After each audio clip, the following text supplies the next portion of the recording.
Cyclic hyperventilation, as you recall, is a bout of 25 or so breaths, inhaling deeply through the nose and then passively exhaling, or sometimes actively exhaling, typically through the mouth. So it might look like this. That's a very active inhale through the nose and exhale through the mouth. It can also be done active inhale through the nose, passive exhale through the mouth, like so.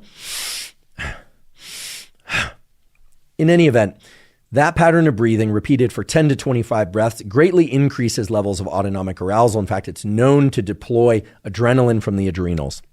And in our study, we had people then expel all their air, so breathe out, hold their breath for 15 to 30 seconds, and then repeat for a period of 5 minutes. That did lead to some very interesting and positive physiological changes in terms of stress mitigation, although not as significant as was observed with cyclic sighing, as I talked about earlier.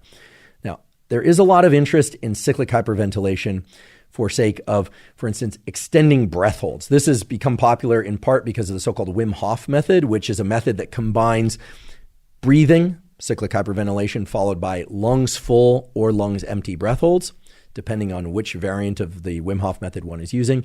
Separately, and I really want to emphasize separately, the Wim Hof method also involves deliberate cold exposure, which, as all of you know, I'm a big fan of, and we've done episodes of this podcast on, and we have toolkits on deliberate cold exposure for increasing dopamine levels, epinephrine levels, immune system function, etc. Wim Hof method also incorporates that, and it has a mindfulness component. I do want to caution people that anytime you're doing cyclic hyperventilation, you want to be very cautious about not doing it in or near water, because it does greatly increase the risk of shallow water blackout. And that's because when you do cyclic hyperventilation, you're exhaling more carbon dioxide than usual. And what I haven't told you yet is that the trigger to breathe is actually an increase in carbon dioxide. What I mean by that is you have a small set of neurons in your brainstem that can detect when carbon dioxide levels in your bloodstream reach a certain level. And when they reach that level, they trigger the gasp reflex and or the hunger for breathing. In other words, we don't breathe because we crave oxygen, although we do need oxygen, of course, in order to survive and for our brain to function and our bodily organs to function. But our brain is wired such that it has a threat sensor, which is carbon dioxide levels are getting too high, and that's what triggers the motor reflex to breathe and to, in some cases, gasp for air, depending on how starved for air we are. So if you do cyclic hyperventilation, whether or not it's Wim Hof method or whether or not it's Tumo method, again, these things are similar. They're not exactly the same. There are other breathing methods that incorporate cyclic hyperventilation. What you're doing is you're getting rid of a lot of carbon dioxide, and therefore you're removing the impulse or lowering the impulse to breathe, so that when you enter that breath hold phase after the hyperventilation, it's a much longer period of time before you feel the anxiety and the hunger and the impulse to breathe. That's one of the real benefits of any technique that incorporates cyclic hyperventilation, is that rather than reduce your stress level in real time, it actually does the opposite. It increases your stress level, it increases your levels of autonomic arousal, but you're doing it deliberately. And then during those breath holds, what's happening is you have a lot of adrenaline circulating in your system because of the way that hyperventilation triggers the release of adrenaline from your adrenal glands. It also triggers the release of epinephrine, which is the same as adrenaline, from a little brain area called locus ceruleus, which makes you feel more alert.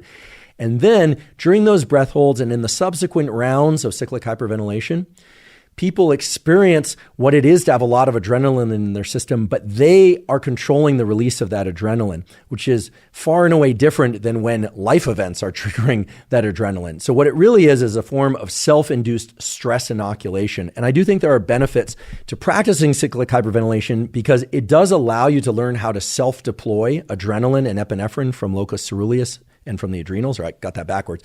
Adrenaline from your adrenals and epinephrine from locus ceruleus.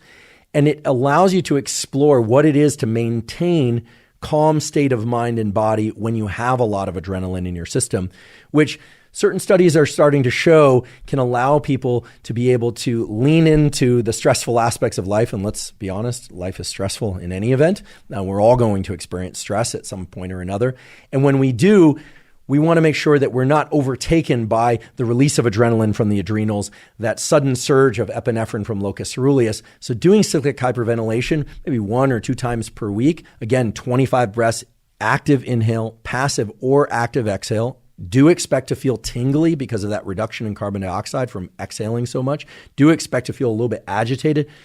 Be very careful doing this if you're somebody who has anxiety attacks or somebody who has panic attacks or disorders of any kind. But if you don't and you want to explore this, you'll notice you start to feel really ramped up. And then during the breath holds, which again can be done by exhaling and stopping for some period of time, 15, maybe even 60 seconds, is a time in which you can explore how to remain mentally calm. Some people even choose to do math problems or think of things in a kind of structured way while they have a lot of these hormone neurotransmitters circulating at high levels in their system. In other words, as a way to learn to manage your mind and body under conditions of stress.